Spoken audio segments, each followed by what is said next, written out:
Everyone, this is Oren, and I'm here with my two good friends, Bride Mannequin and Groom Mannequin, because I am discussing the film Marraige Story. Did you see Marraige Story? Well, if you are someone who follows the Oscars, then it's kind of hard to avoid this because people generally try to see whatever movies are nominated. Also, the barrier to admission for this film is zero because it's on Netflix. We're kind of in a weird age right now where a lot of the quality films are kind of synonymous with Netflix at the moment. Yesterday at the Golden Globes, Two Popes, Marraige Story, and The Irishman were all Netflix films that got nominated for Best Picture. On top of that, you also have Dolomite Is My Name, which is another film. There's probably a few others that I'm missing. Laundromat had a lot of buzz, and some of these films, I think at least Dolomite Is My Name and The Irishman really probably could have had potential at the box office, but apparently it's sad but true that it's not one of those times for moviedom where people can't find that audience on Netflix, rather at the movies. Martin Scorsese said he couldn't get his film made unless through the Netflix medium, and the question right now is whether people will actually watch these films at the movies. Last year, Roma was a film that played very poorly on Netflix, and it probably would have played great in a movie theater because of all the cinematography and all the slow-burning story. Martin Scorsese's film, Martin Scorsese has enough of a fan base that people will probably want to watch it. Also, Robert De Niro and Al Pacino, while aging, should be draws, and it has a crime and action and a narrative arc that usually would draw people in. It used to be in the 1980s. I mean, if you go back, say, 9 to 5, Tootsie, Terms of Endearment, Rayman, The Last Emperor, Out of Africa, all these films were close to number one for their year, and they were all considered for Oscars. And we are no longer in that era, sadly. In terms of Marraige Story, this is a film about divorce. It's a Noah Baumbach film, it's melodramatic, and Noah Baumbach's films are marketed like their trailers, their movie trailers have a little bit of a whimsy. And we're gonna keep walking right now into Matt's shop. This is Matt's Tailor and Boutique, and then we'll talk to Matt at the end because he's giving us the space, so you can see some very pretty clothing while talking to it.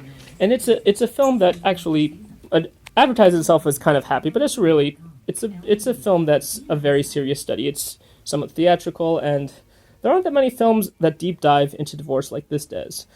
It's actually, ironically, how it's going to play at the Oscars and among the crowd is going to be kind of interesting because some of the people who don't believe male privilege is a thing, often cite law custody cases, or they might cite, like, men go to war more often or have shorter lifespan, but they also often talk about how the custody system favors women. And so this is a film that is not in a sense, is not a particularly feminist film because it doesn't really, it does focus more on the mistrials of the character of Charlie, played by Adam Driver, a little more than Nicole.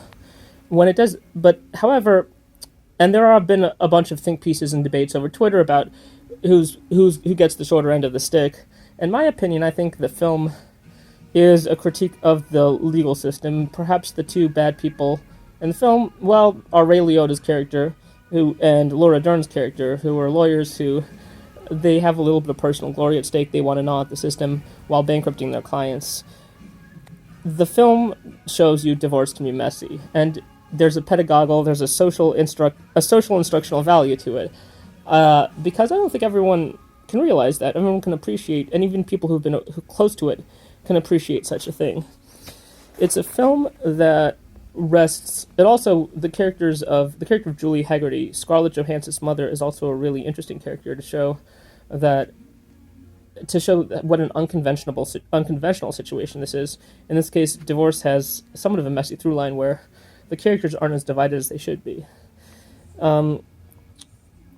It's funny because the musical score, I think some of the way the story is told, I think try to paint this as an affirming story, but the economic reality of the money that both sides have lost, by the way, we will see some more stuff, is something that really sticks out with me. It's a film that you're probably not going to be able to avoid because usually if it's an Oscar buzz film I don't like, I can just say, well, I just didn't get around to seeing it in the movie theater, and it's got to be on Netflix forever and ever, so you might as well just surrender and see it, just to know what all the hubbub is about. And I think you'll like it very much. I'm gonna see if Matt's around. Hey, Matt. Matt. You might not be lucky enough to see Matt, but here's Matt. I'm just gonna give a plug to Matt. Matt, how are you? Just wanted to let people know tell us about your store really quickly. Hello everyone.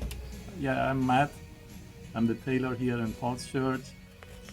In this location for over 12 years. I've been serving the community and we have so many great people.